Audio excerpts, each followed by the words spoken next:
Hello everyone, welcome back to VK study platform. स्वागत है आप सभी का अपने YouTube channel VK study platform पे। तो दोस्तों, आपको पता है प्रीपोजिशन क्लास चल रहा था और कल का क्लास बेसिक था। कल का क्लास नहीं देखे होंगे, जाके देख लीजिएगा क्योंकि बहुत इंपॉर्टेंट क्लास था। उसमें बेसिक बताया था कि कैसे प्रीपोजिशन का बना था, उसका यूज क्या होता है। ठीक है, और आज हम पढ़ेंगे पोजीशन ऑफ प्रीपोजिशन। प्रीपोजिशन का पोजीशन, टाइपली पोजीशन क्या होता है, जो टाइप होते हैं उस टाइप में प्रीपोजिशन का यूज कहाँ होता है, लास्ट में होता है पहले यूज होता है। बहुत इंपॉर्टेंट है पोजीशन ऑफ प्रीपोजिशन जानना, तो इंपॉर्टेंट है। आज हम यही कंफर्म कराएंगे कि पोजीशन क्या होता है, ये सीख लेंगे, उसके बाद प्रीपोजिशन को स्टार्ट किया जाएगा एक एक करके। तो वीडियो के अंदर देखिएगा, आज भी मजा आने वाला है। आइए स्टार्ट करते हैं आज का क्लास। तो आइए साथियों देखिएगा, अब इसका यूज देख लेते हैं कहाँ कहाँ होता है, किस क्या क्या इसका पोजीशन होता है। तो ध्यान से देखिएगा, इंपॉर्टेंट है, एकदम ध्यान केंद्रित करके कॉपी पेन लीजिए, नोट डाउन कर लीजिए। टाइप का position of preposition. Position of preposition मतलब जो पोजीशन स्थान होता है, किसी का स्थान, वो तो अपने स्थान पे यूज होगा, उससे वैसे तो इधर उधर यूज नहीं होगा। जैसे एडजेक्टिव यूज होता तो नाउन और प्रोनाउन के पहले, और यही प्रीपोजिशन कल वाले क्लास में मैं बताया था कि अभी नाउन और प्रोनाउन के पहले यूज होता है, उसके बाद में भी यूज होता है। वर्ब के पहले यूज होता है, उसके बाद में यूज होता है, तो वर्ब में चेंजिंग हो जाती है। तो इसका स्थान होगा ना, तो वही स्थान इसका हमको जानना है कि जितने प्रकार के सेंटेंस बनते हैं उनमें इसका स्थान कहाँ होता है। ये आपको बेसिक एकदम कंफर्म ये करना है। जब ये कंफर्म हो जाएगा तो आपको कोई दिक्कत नहीं होगी। तो ध्यान से देखिएगा, चलिए देखते हैं। पहला, अगर ऑब्जेक्ट के रूप में इंटरोगेटिव प्रोनाउन, ठीक है, कह रहा है अगर ऑब्जेक्ट के रूप में इंटरोगेटिव प्रोनाउन, जैसे अब इंटरोगेटिव प्रोनाउन क्या होता है, प्रोनाउन वाला क्लास देखिएगा।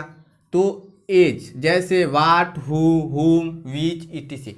इंटरोगेटिव मतलब जिससे क्वेश्चन बनता हो, जिस प्रोनाउन से क्वेश्चन बनता हो वो प्रोनाउन इंटरोगेटिव प्रोनाउन। तो वही कह रहा है कि अगर ऑब्जेक्ट के रूप में इंटरोगेटिव प्रोनाउन जैसे वाट, हु, हुम, विच इत्यादि का यूज होता है, तो जो प्रीपोजिशन यूज होता है ना, वो सेंटेंस के अंत में आता है। तो सिंपल सा इसको आपको लर्न रखना है कि इंटरोगेटिव प्रोनाउन का अगर यूज हो गया है सेंटेंस में ऑब्जेक्ट के रूप में, तो जो प्रीपोजिशन यूज होगा वो सेंटेंस के अंत में यूज होगा।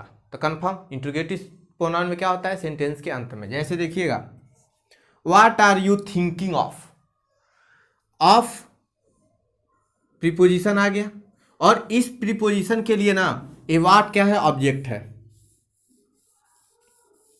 ठीक है, इस प्रीपोजिशन के लिए वाक जो वाट है ये ऑब्जेक्ट के रूप में यूज हुआ है। वही कह रहा है कि अगर ऑब्जेक्ट के रूप में इंटरोगेटिव प्रोनाउन यूज हुआ हो तो सेंटेंस में, तो प्रीपोजिशन के लिए व्हाट क्या यूज हुआ, ऑब्जेक्ट के रूप में यूज हुआ है। तो क्लियर, व्हाट आ गया सेंटेंस में, और आपको क्या पता है कि ये इंटरोगेटिव प्रोनाउन है, तो इनकी जस्ट इसमें जो प्रीपोजिशन यूज होगा वो सेंटेंस के लास्ट में यूज होगा। थिंकिंग आपका वर्ब है, और मैं बताया था कि अगर वर्ब के साथ प्रीपोजिशन का आप यूज करते हैं तो वर्ब आईएनजी फॉर्म में हो जाता है। देखिए आईएनजी फॉर्म में हो गया। What is she crying for, crying for what आ गया, इंटरोगेटिव प्रोनाउन आ गया। और इंटरोगेटिव प्रोनाउन देखिएगा यहाँ पे जो यूज हुआ है इंटरोगेटिव प्रोनाउन फॉर के लिए, फॉर का ऑब्जेक्ट के लिए यूज हुआ है। फॉर आपका क्या है, प्रीपोजिशन है, इसका ऑब्जेक्ट क्या हो गया, व्हाट, तो आपका ऑब्जेक्ट के रूप में यूज हो गया, इसलिए फॉर का अंत में यूज हो गया। तो पहला वाला तो क्लियर। सेकेंड वाला, रिलेटिव प्रोनाउन। अब रिलेटिव प्रोनाउन क्या होता है, जो रिलेशन बताता है।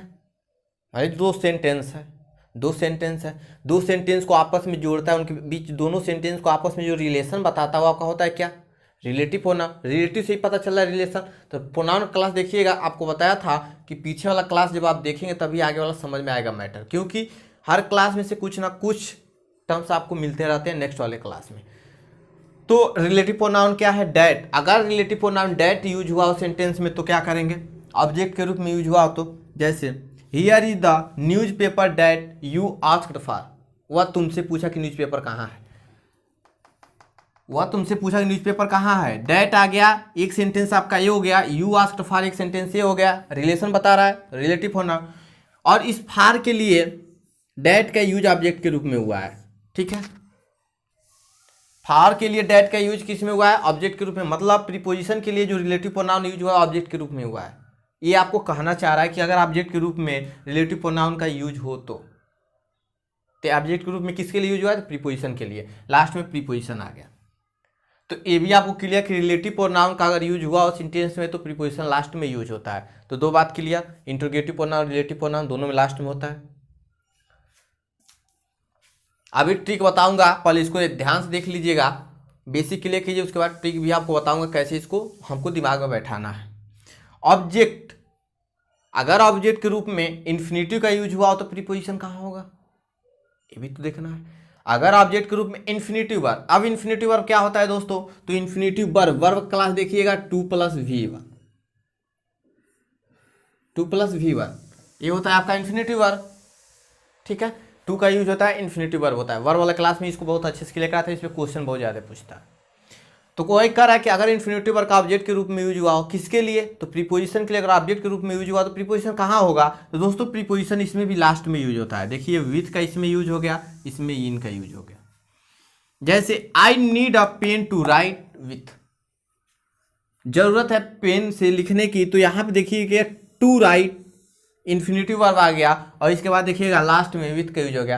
अब आप कहेंगे कि सर टू राइट, इसके पहले भी तो विथ का यूज कर सकते हैं, तो नहीं दोस्तों, यहाँ पे टू जो आया है एक प्रकार का आपका प्रीपोजिशन है। जब प्रीपोजिशन है तो डबल प्रीपोजिशन के साथ तो यूज नहीं होंगे, टू विथ तो यूज होगा नहीं, इसलिए इसको लास्ट में यूज कर दिया गया।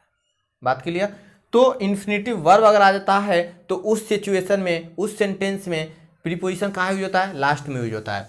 यहाँ पे ऑब्जेक्ट के रूप में, विथ के लिए ये ऑब्जेक्ट के रूप में यूज हुआ है, ठीक है। विथ के लिए ऑब्जेक्ट के रूप में, मतलब सेंटेंस में प्रीपोजिशन के लिए ऑब्जेक्ट के रूप में यूज हुआ है infinitive verb. Clear. It is a beautiful house to live in, यह बहुत सुंदर घर है जिसमें रहते हैं, ठीक है। देखिएगा टू लिव क्रिया रहना, उसका इन्फिनिटिव वर्ब, इन का यूज हो गया।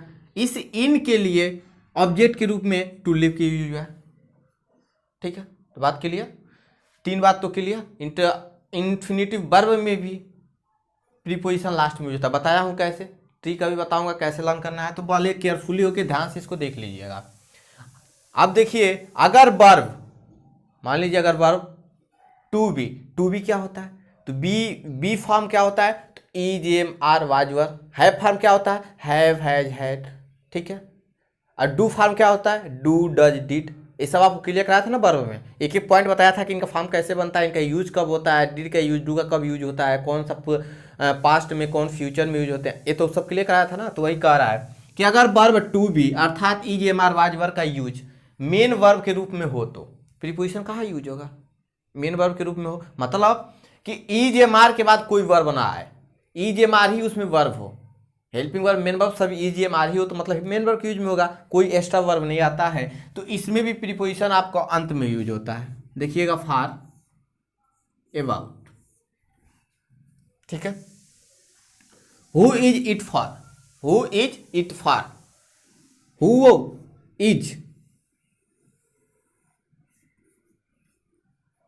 इज आ गया, इज आपका मेन वर्ब में, हेल्पिंग वर्ब दोनों का काम कर रहा है, यहाँ पे कोई एक्स्ट्रा तो आपको मेन वर्ब है नहीं, इसलिए फार का यूज हो गया, और इस फार के लिए ए इज ऑब्जेक्ट के रूप में काम कर रहा है।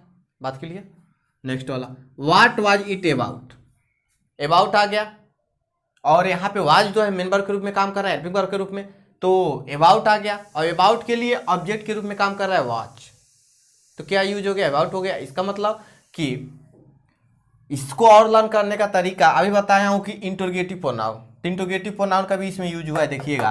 और आपको पता है कि इंटरोगेटिव प्रोनाउन के अंत में यूज होता है प्रीपोजिशन सेंटेंस में, तो यहाँ पे भी अंत में यूज होगा, देखिएगा। ये इंपॉर्टेंट है, ट्रांजिटिव वर्ब। ट्रांजिटिव वर्ब क्या होता है दोस्तों, तो ट्रांजिटिव वर्ब वो वर्ब होता है वर्ब के बाद ऑब्जेक्ट का आना जरूरी होता है, वर्ब के बाद जो ऑब्जेक्ट आता है, ट्रांजिटिव वर्ब मतलब वर्ब के बाद ऑब्जेक्ट हो, वो होता है आपका ट्रांजिटिव वर्ब। तो ट्रांजिटिव वर्ब जो होता है ना, उसमें प्रीपोजिशन कहाँ यूज होता है, तो ट्रांजिटिव वर्ब के साथ प्रीपोजिशन यूज नहीं होता है, ये बात ध्यान में रखिएगा। अब हम कैसे पहचानेंगे कि ट्रांजिटिव वर्ब है, तो दोस्तों व्हाट और हुम, व्हाट और हुम क्या और किसके द्वारा क्वेश्चन किया जाता है, उसका आंसर अगर हमको मिल जाता है तो ट्रांजिटिव वर्ब होगा, अगर आंसर नहीं मिलता है तो इंट्रांजिटिव वर्ब होगा। बात के लिए जैसे सी गेव मी अ बुक, वह मुझे एक बुक दी थी, गेव व्हाट क्या दी थी, तो बुक दी थी, गेव व्हाट क्या दी थी, तो बुक दी थी। आंसर मिल गया, तो ये आपका ट्रांजिटिव वर्ब हो गया। और ये ट्रांजिटिव वर्ब हो गया, इसमें कोई प्रीपोजिशन यूज नहीं हुआ। ही किल्ड अ डॉग, वह कुत्ते को मारा था। किल्ड हुम, किसको मारा था? तो कुत्ते को मारा था। किल्ड हिम, किसको मारा था? कुत्ते को मारा था। तो अगर वर्ब के साथ व्हाट और हुम को लगा के हम क्वेश्चन करते हैं, आंसर अगर हमको प्राप्त हो जाता है तो होता है ट्रांजिटिव वर्ब। अगर आंसर प्राप्त नहीं होता है तो इंट्रांजिटिव वर्ब होता है। ये ध्यान में रखिएगा। बस आप ऑब्जेक्ट मान लीजिए गिव आ गया, इसके साथ ऑब्जेक्ट ट्रांजिटिव वर्ब हो गया। एन बताया हूं, आप एन पढ़ते आए हैं कि ट्रांजिटिव वर्ब के बाद वर्ब के बाद अगर ऑब्जेक्ट हो तो ट्रांजिटिव वर्ब होता है, वर्ब के बाद अगर ऑब्जेक्ट ना हो तो इंट्रांजिटिव वर्ब होता है। एन पढ़ते हैं। लेकिन ये आप ध्यान में रखिएगा कि इस सेंटेंस में भी देखिएगा, he looked at the picture, इसमें भी तो आया है ऑब्जेक्ट लुक्ड के बाद, लेकिन ये तो इंट्रांजिटिव वर्ब है, इसमें तो आपका क्या यूज कर दिया? प्रीपोजिशन एट का यूज कर दिया। ये तो गलत होना चाहिए, लेकिन नहीं, एक्सेप्शन है, अपवाद है, ऐसा ही अभी बता रहा हूं कैसे। तो ये तो क्लियर, ट्रांजिटिव वर्ब क्या होता है? क्लियर, ठीक है। तो देखिएगा इसमें कोई प्रीपोजिशन का यूज नहीं करता है। एक बार और देखिएगा, वर्ब के साथ अगर व्हाट और हुम से हम क्वेश्चन करते हैं, उसका आंसर मिल जाता है, होता है ट्रांजिटिव वर्ब। अब देखिए एक्सेप्शन क्या है। अगर दोस्तों वर्ब को लगा के व्हाट और हुम से हम क्वेश्चन करते हैं, उसका आंसर हमको नहीं मिलता है, उसका आंसर हमको नहीं मिलता है, वो होता है इंट्रांजिटिव वर्ब, और उनके साथ हम प्रीपोजिशन का यूज कर देते हैं। ठीक है, जैसे he looked at the picture, looked हुम, किसको देखा?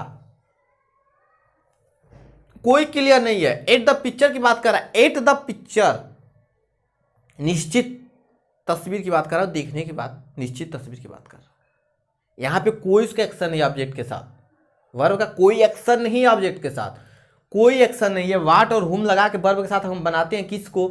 पिक्चर को। क्या? पिक्चर।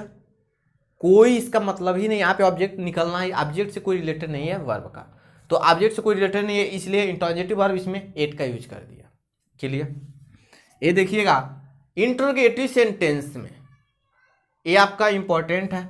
इंटरोगेटिव सेंटेंस जो आता है दोस्तों, इंटरोगेटिव सेंटेंस, उसमें आपका वर्ब जो यूज होता है, सॉरी, उसमें जो प्रीपोजिशन यूज होता है वो सेंटेंस के सबसे पहले यूज होता है। देखिएगा सेंटेंस के सबसे पहले वाई का यूज हो गया।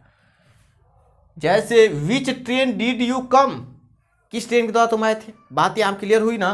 तो बाई का यूज कर दिया, ये आपका इंटरोगेटिव सेंटेंस में आ गया। विच ट्रेन डिड यू कम, तुम किस ट्रेन के द्वारा आए थे, क्वेश्चन कर रहा है ना, तो इंटरोगेटिव सेंटेंस में हो गया, बाई का यूज पहले हो गया। तो एक एक पॉइंट तो आपको क्लियर हो गया होगा, एकदम आराम आराम से समझाया हूं। अब इसका लर्न करने का ट्रिक देखिए। इंटरोगेटिव प्रोनाउन व्हाट, हुम, कम, विच, आर आता है, तो इसमें आपको अंत में प्रीपोजिशन यूज होता है।